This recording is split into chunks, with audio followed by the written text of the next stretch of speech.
मुझे एक घटना याद आती है होश के मामले में। महात्मा बुद्ध ने अपने प्रिय शिष्य आनंद को कहीं बाहर जाने का आदेश दिया था।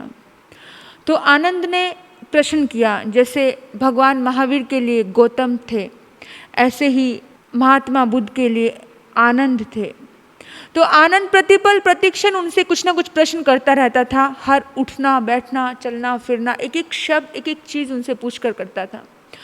तो उन्होंने कहा कि प्रभु, आपने मुझे बाहर जाने का आदेश दिया है, मैं बाहर जाऊंगा, लेकिन अगर बाहर जाकर के मुझे कोई स्त्रियां मिलेंगी तो मैं उनके साथ कैसा व्यवहार करूं? तो महात्मा बुद्ध ने कहा कि तुम नीची नज़र करके निकल जाना।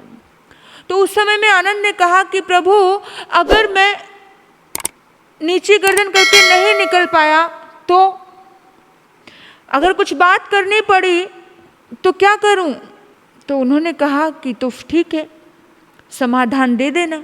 बोला, गुरुदेव आपने कहा समाधान दे देना। बोला, हाँ समाधान दे देना, लेकिन छूना मत। तो बोला, गुरुदेव अगर छूना पड़े, कोई असहाय, कोई ऐसी स्त्री जो बीमार है, परेशान है, जो दुख में है, और अगर उसको छू लिया तो महात्मा बुद्ध एक क्षण के लिए मौन रहे, और मौन होने के बाद उन्होंने कहा, आनंद तुम जाओ, जो आवश्यकता पड़े, जो आवश्यक है वो करो, अनावश्यक मत करना। जो आवश्यक पड़े तुम उसे देखना भी, तुम उसे छूना भी, और तुम उसका सेवा भी करना, लेकिन एक बात, एक सूत्र साथ लेकर के जाना, होश पूर्वक करना, जागृत अवस्था में करना। आपके भीतर की आत्मा जागी होनी चाहिए, और यदि तुम्हारा होश साथ है तो चाहे जो करोगे तो निर्लिप्त ही वापस लौटोगे। यदि होश साथ है कि मैं क्या कर रहा हूँ, चाहे जो करोगे निर्लिप्त ही वापस लौटोगे। कहते हैं महात्मा बुद्ध ने, गौतम बुद्ध ने आनंद को एक बहुत बड़ा जादू से भरा हुआ सूत्र दिया। आनंद के लिए ये एक ऐसा सूत्र था जिसे आनंद ने जिंदगी भर अपने साथ रखा। भीतर से होश रखना, फिर तुम भटक ना सकोगे, फिर तुम अटक ना सकोगे, फिर तुम लूटोगे नहीं, फिर तुम सजग ही रहोगे, भरे हुए ही रहोगे। अन्यथा हम कितनी बार देखते हैं, बाहर से तो आंखें बंद होगी, भीतर में काली माँ का बहुत कुछ धुआं उड़ रहा होगा, कोई फायदा नहीं। बाहर से बंद आंखें और भीतर से काली माँ का धुआं उड़ रहा है। तो भगवान ने कहा कि होश पूर्वक जीना, होश के दीपक को साथ लेकर के चलना। अपो दीपो भव, अपने दीपक स्वयं बनना, होश का दीपक बनना। इतना होश होना चाहिए। यदि होश है, होश वाला दीपक साथ में है, तो जीवन में कितने अंधकार आ जाए, कितनी विषमता आ जाए, कितने ही दुर्व्यसन, कितनी भी बुरी चीज़ें आ जाए, लेकिन होश रहेगा, सामने कितना भी बुरा व्यक्ति रहेगा। हमने देखा है ऐसे होश वाले लोगों को।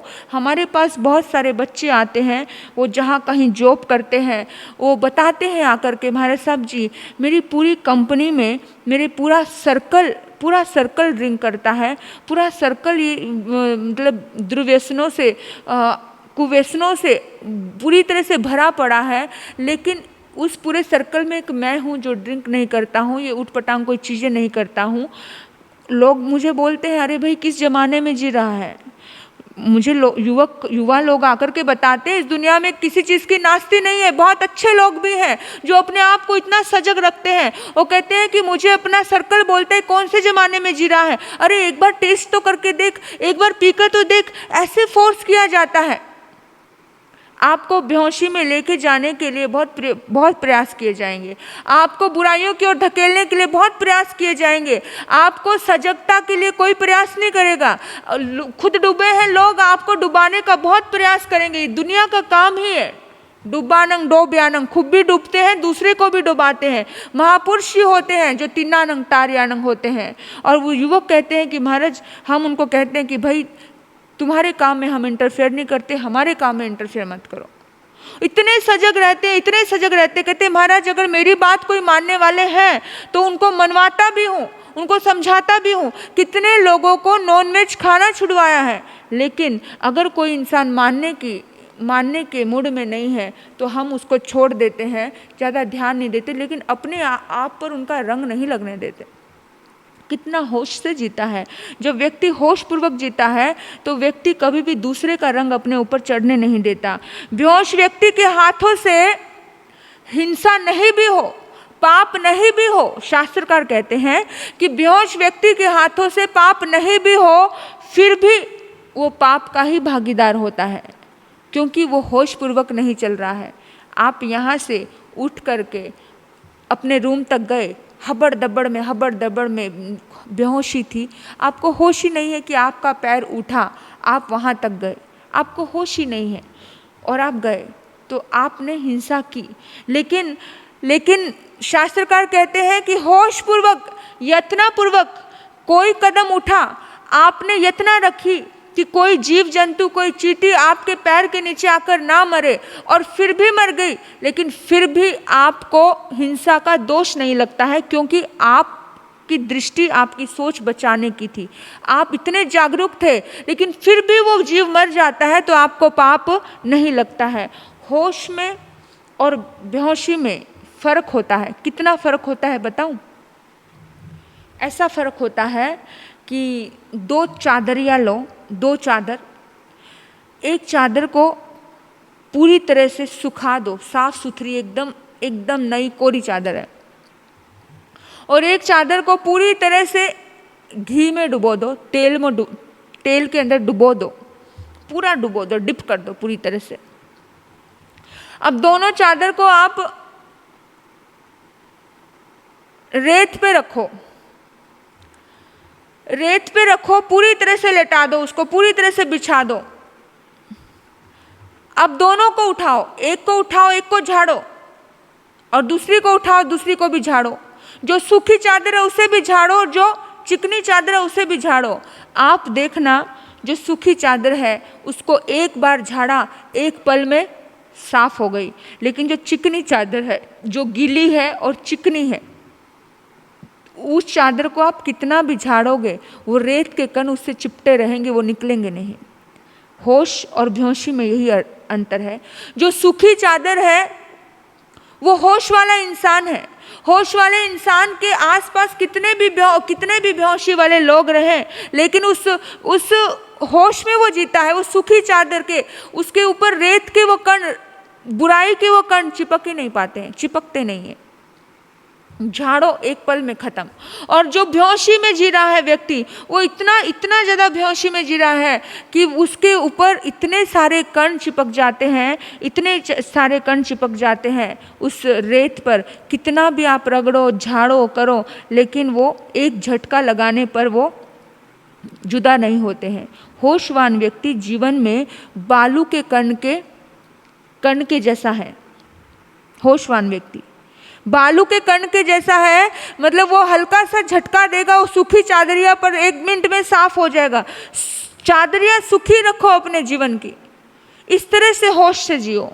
हम तो चादरिया गीली रखते हैं, गीली में भी फिर उसमें चिकनाई रखते हैं, चिकनाई में, और फिर जा कर के उस चादर को कहाँ, अपने जीवन रूपी चादर को कहाँ बिछा देते हैं? दुर्गुणों में बिछा देते हैं। वो दुर्गुण इस कदर लिप्त हो जाते हैं जीवन में, इस कदर लिप्त हो जाते हैं कि इंसान तो कभी साधना कर ही नहीं सकता है। जब तक पूरी मेहनत नहीं करोगे तब तक साधना के द्वार नहीं खुल सकते। बेहोश व्यक्ति को इतनी मेहनत करनी पड़ती है। अब वो चिकनी चादर, कितनी बार तो उसको साबुन लगाना पड़ेगा, कितनी बार तो उसको, कितना उसके लिए पानी लगेगा, कितने उसको रगड़ा मारने पड़ेंगे, तब जाकर के वो साफ होगी। ये आत्मा ऐसे ही है, सूखी चादर और चिकनी चादर के जैसे।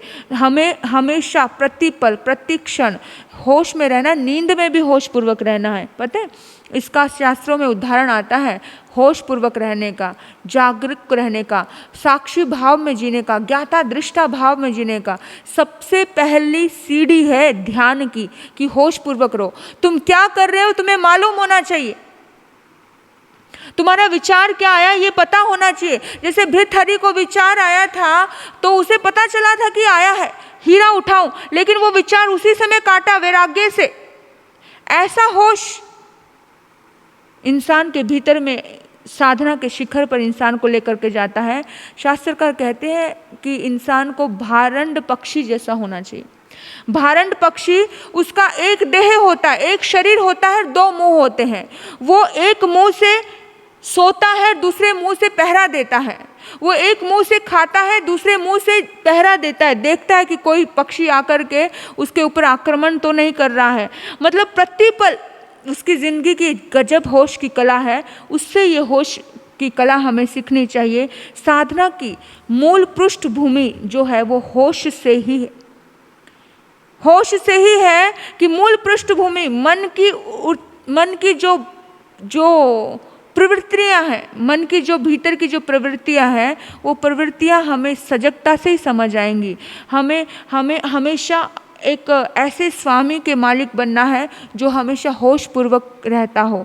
हमेशा, हाँ, चेतना में जब होश रहेगा तो चेतना में एक विशेष प्रकार का फूल खिलेगा। वो फूल होगा आनंद का, और ये आनंद ही महापुरुषों ने पाया है। ये आनंद जब कोई इस संसार का कोई एक व्यक्ति पा सकता है, इस दुनिया में जब कोई काम एक व्यक्ति कर सकता है, तो वो इस दुनिया में जब कोई एक कर सकता है तो हजार भी कर सकते हैं। जब कोई एक व्यक्ति आत्मा से परमात्मा बन सकता है तो इस दुनिया में हजारों लोग आत्मा से परमात्मा बन सकते हैं। लेकिन खुद के लिए अभ्यास करना होगा, खुद के लिए पुरुषार्थ करना होगा, खुद के प्रति सजग रहना होगा, और पहले तो अपने आप को डायरेक्शन देनी ही होगी, संकल्पवान बनाना ही होगा। संकल्प से सिद्धि होती है। बार बार अपने आप को संकल्पित करना होगा, नहीं मुझे ऐसा ही करना है, नहीं मुझे वैसा ही करना है। इतने अच्छे से सजग रह करके अपना जीवन जियोगे तो आनंद का फूल आपकी आत्मा में, होश का फूल आपकी आत्मा में खिलेगा। आपकी आत्मा और मेरी आत्मा में ये सजगता, ये होश रहे, भृतहरि जैसा होश रहे कि कदम जाए और लौट कर आ जाए। कभी भीतर में एक लहर उठे और उसी टाइम उस लहर को हम खींच लें। बस मेरी यही दुआ है आप सभी के लिए, यही मंगल कामना है कि हम सभी, आप और हम, होश से भर जाएं। इन्हीं सद्भाव से आपने मुझे सुना। आपके भीतर बैठे परमात्मा तत्व को नमन करती हूँ। ओम शांति, ओम शांति।